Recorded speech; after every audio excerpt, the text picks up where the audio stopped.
a day, what a day. Grabe naman. Ramdam ko yung sakit ng paa ko ba. Naglinis lang naman ako ng 18 rooms. At ang kinainisan ko pa, yung kasama ko naglinis doon sa same floor. Iniwan ako, dapat hati kami nun. So may 32 rooms doon sa isang floor na yon, 6th floor. 14 rooms lang yung nilinisan niya at iniwan niya ako dun sa 6th floor na hindi pa tapos ang trabaho. Pagkababa ko dun sa ground floor namin, ako na lang yung naglilinis. Yung iba ko mga ka-workmate nagsilayas na.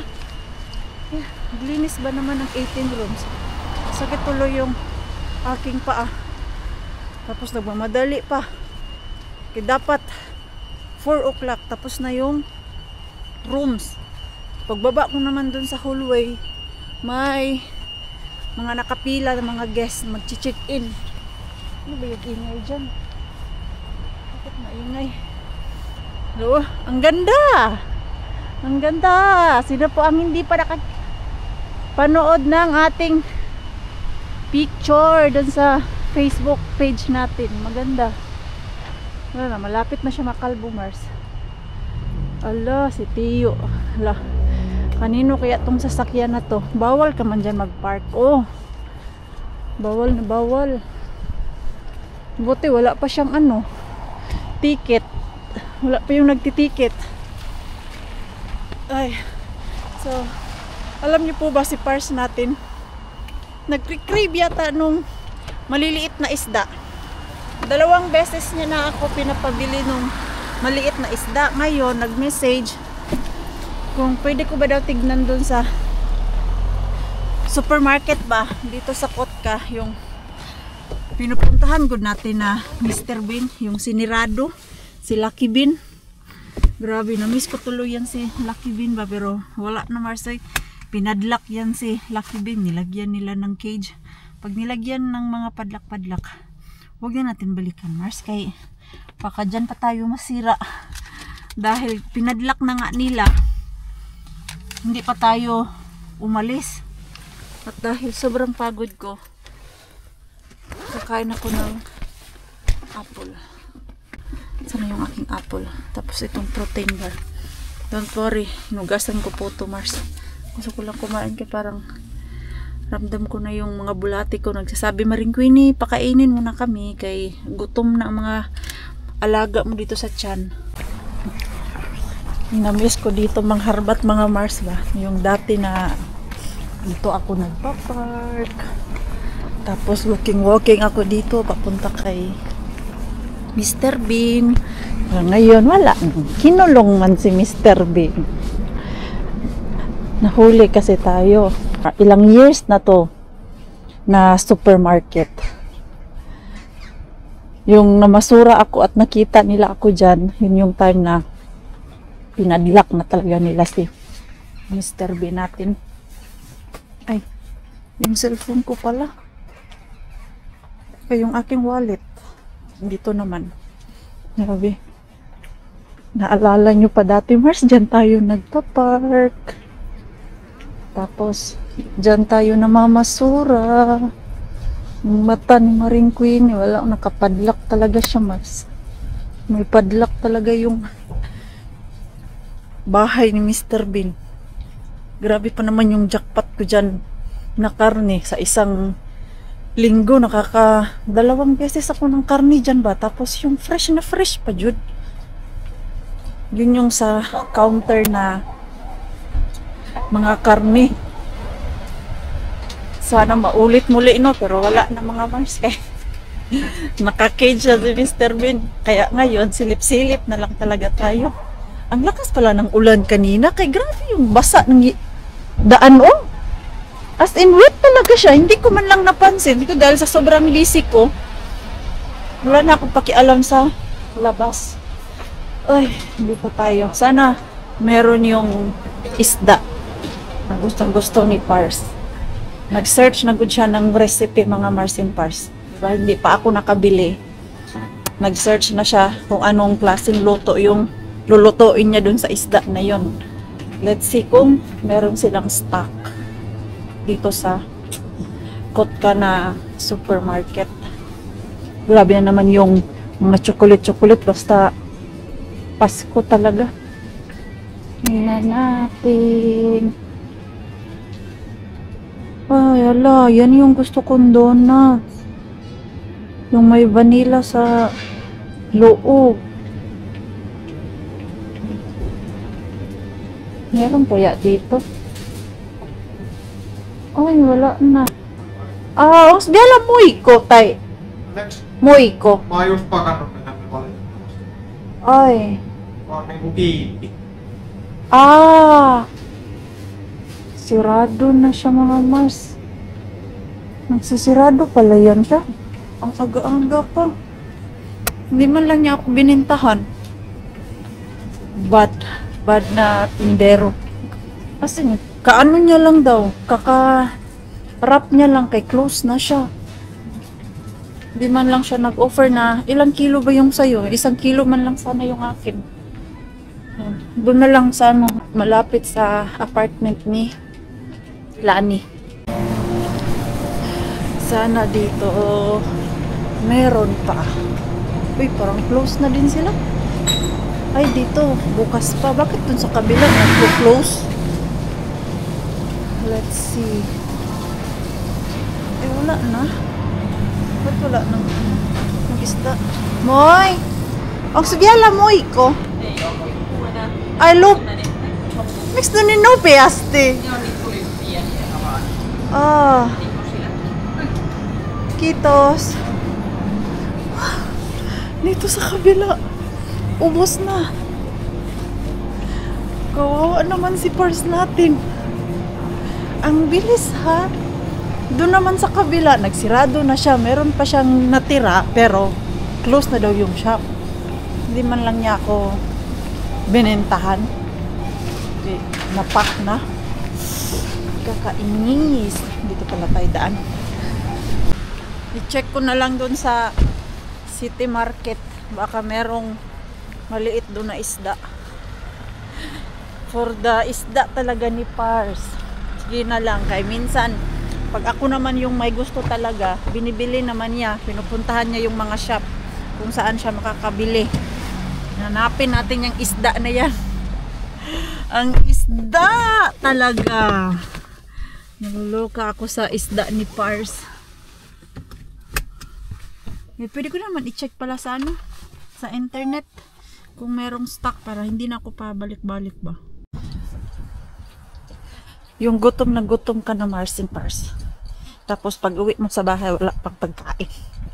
Kaya ang inaantay ni Pars natin, maluto yung isda.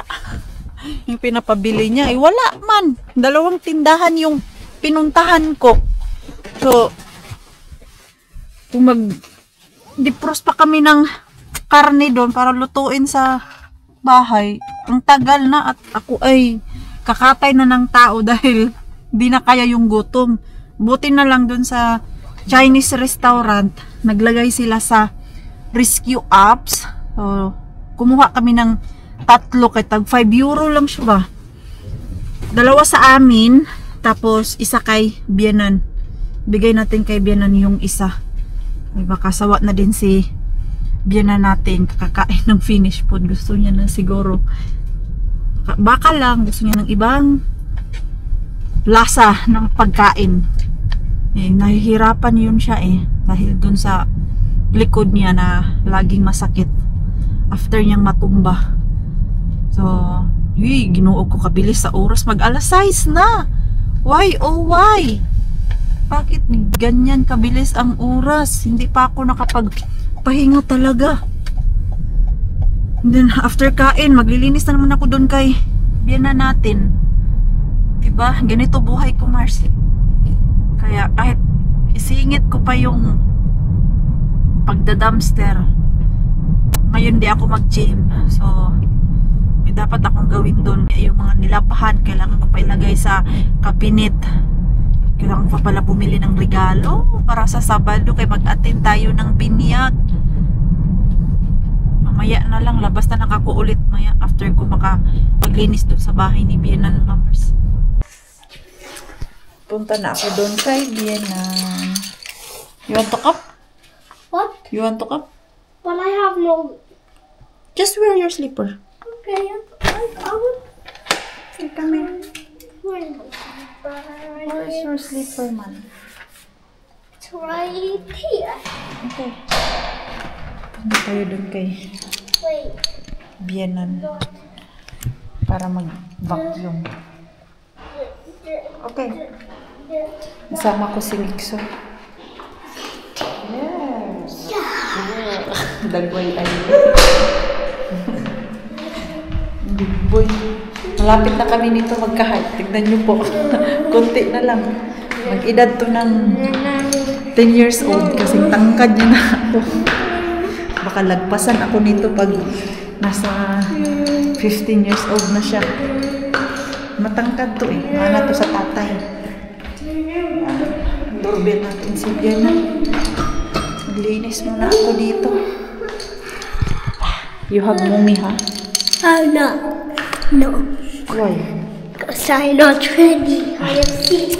I feel dizzy. Uy, don't do that. Don't do that. Nagtilo ako sa'yo. Paikot-ikot ka dyan. I said stop. Peace ko. I'm not gonna stop. Nahilo ako sa kanya, mga Mars. Tapos na kami ni Mixo doon sa bahay ni Bienan. At shake ko na to. Kagabi kasi hindi ko nagawa yung ating avocado ice candy. At meron na ako ditong cornstarch para sa ating ice candy. So, ang gawin natin ay mag-slice ako ng avocado para merong cubes ba? Hindi siya puro puree. Uy, 40 minutes doon kami kay Bienan, ha? Nag-map ako doon, What are you doing? nag-vacuum. Uy, ano na? Ay, naku, to nga bata to. Ano-ano na lang talaga ang naisipan mong gawin. I'll make avocado ice candy. Can I try some? Huh? Can I try it? Yeah, when it's Ice. Yeah, when it's ice. Slicein lang natin. Parang medyo Is this malaki gonna yung be the aking main? cubes, ah. Huh? So what is this supposed to be? Ang dami nitong tanong tong batang to. What is this? Chocolate bar? No, that's the plastic bag. Oh, Ice candy bag. Sorry, I did not know that. Huh? So, I did not know that. What no that? Oh my god. Oh, Ang no. dami mo kasing alam sa mundong bata ka eh. Ice candy. Ice candy. Ay, naku, ito. Hala! Nilaro pa naman yung... Ito o yung plastic. I thought that was the ice candy. Ha? Not yet. I will wrap it first. First, I will make I thought that was the ice smoothie candy. or avocado shake and then I will mix it to Avocado shake. my cornstarch mix. Bone shaker. Ayan. Okay na siguro to. Bone shaker smoothie. Para tagakagat natin ng avocado ice candy. Meron talagang No. avocado Bone para shaker. The bone shaker ice candy. ang laki ng slice. Kaya hindi ma-shoot sa imbudo. Okay na siguro to. Oh, nagdudugmok na. Sabi, bilis naman ng oras. Ay, wala akong matinong nagawa ngayon ba? Mula nag-out ako dun sa work ko. Yung mga girls, sila Ruby, Rosalie, and Lani, nagyaya sila lumabas. Kaya meron kasi yung lightning ba dun sa Kotka. Wala ako sa mood kay grabe ramdam ko yung pagod. Sila lang muna. Ayan, okay na to. Oh, meron pa tayong pang avocado shake. So, i-shake ko lang muna yung aking avocado na may condensed milk and Ayan. May iba ako dito and condensed milk. Kagabi, bumili talaga si Pars ng condensed milk eh. Hindi man ako pwede mag-blender kay sinikso natin, natutulog na. Ready na tong ating pang ice candy. So, try nga natin, be. Parang madami-dami din itong magawa ko ay. Sana nga lang masarap. Ano siya? Dinamisan ko para pag nag-ice na talaga, hindi siya matabang. Konti lang pala yung nalagay ko na avocado. Okay na siya. Ganyan ang half. Pwede na to pang negosyo, Mars. From Mr. Bean. Dami nating nasisave ba galing kay Mr. Bean. Yung last time, cake. Tapos ito naman, ice candy. Ay, nako! Excited ako. Lasang avocado naman siya. Pero iba pa din yung puree talaga na avocado ang ilagay mo. Yung madaming avocado. So, sayang lang talaga kay yung iba. Sira na. Kaya kung nasave ko yung lahat, madami sana tong avocado talaga ba? Pure avocado. Naantok na ako, Mars. Gusto ko na matulog. Sanay naman ako gumawa nito. Dati sa Pinas, nagbibenta yung ate ko. Tapos, every Saturday, gumagawa kami ng hundreds of ice. Kaya ginagamit namin yan pag nagbenta yung ate ko sa market. O yung tinatawag namin sa Lupon na tabo-tabo. Yun. Nagtitinda kasi si ate doon eh. Kahit ngayon, nagtitinda pa din siya ng puto. Tapos ganito, ice candy. And then yung ice, ilalagay sa balanghoy. Para hindi masira. Hindi ko siya matansya ba kung gaano kadami. Itong baso na lang yung sukatan ko. Para perfect ang size at uniform. May nalalaman pang uniform. Sana lang talaga masarap. Ano ba yung ginawa ko na masarap? Yung buko salad na ice candy dati. Ngayon, wala nang makapuno eh. Gumagawa ako nung dati yung buko salad na ice candy. At dahil sa Asian, wala na yung makapuno na nasakan. Tagal-tagal na din yung wala. Hindi na ako makagawa ng fruit salad na ice candy. Dahil ang paborito kong salad dyan sa atin, buko salad. Ito, tapusin ko lang to eh. Okay, nag-umpisa pa lang ako. Parang ang dami nito. Ilan kaya ang magawa ko? Abot kaya to ng 30 pieces. Finally, after how many hours? My ice candy is done! Ito na yung ice candy na ang avocado natin ay galing kay Mr. Bean. So, binilang ko po ito lahat. Umabot siya ng 30 pieces. Kay medyo malaki din yung pagkagawa ko. Mas maganda nga ito eh. Kaya kung yung maliliit, medyo mahirap din yung maliliit mga Mars and Pars. Pero ito, okay na to siya. Kasi mixo natin sa natulog na yun. Kaya nilagay ni Pars dun sa bed. Kanina pa niya pinatulog yun mga bandang 8:30. Kaya maaga yung nagising eh. Nagising ako kanina 6:30. Bumangon din si Mixo. Kagabi naman, mababa yung tulog niya. Katulog siya ng more than 13 hours. Nilipitin ko lang yung kalat ko. Diba? Ganyan lang. Paraan na. At time check natin ay 9:30 na mga Mars. Grabe, ang bilis ng oras. So, nasubrahan pala yung bili ko ng gatas. Uy, ramdam ko yung aking puwet. Masakit. May condensed milk pa doon, hindi naubos. Kaya 1.5 lang yung ginamit ko. Isisave ko na lang yan for my next need. Ito. Ligpitin ko lang yung aking kalat.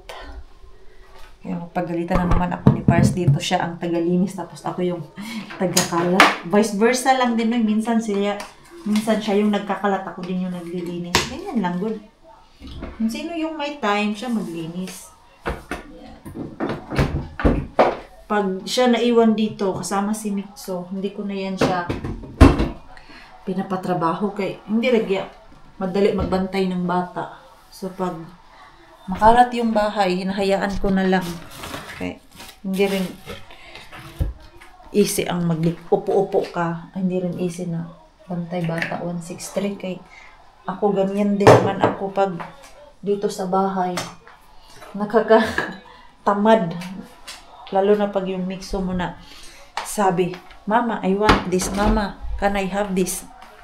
Yung kakaupo mo pa lang, may gusto na naman siya. Akala ko talaga marami yung aking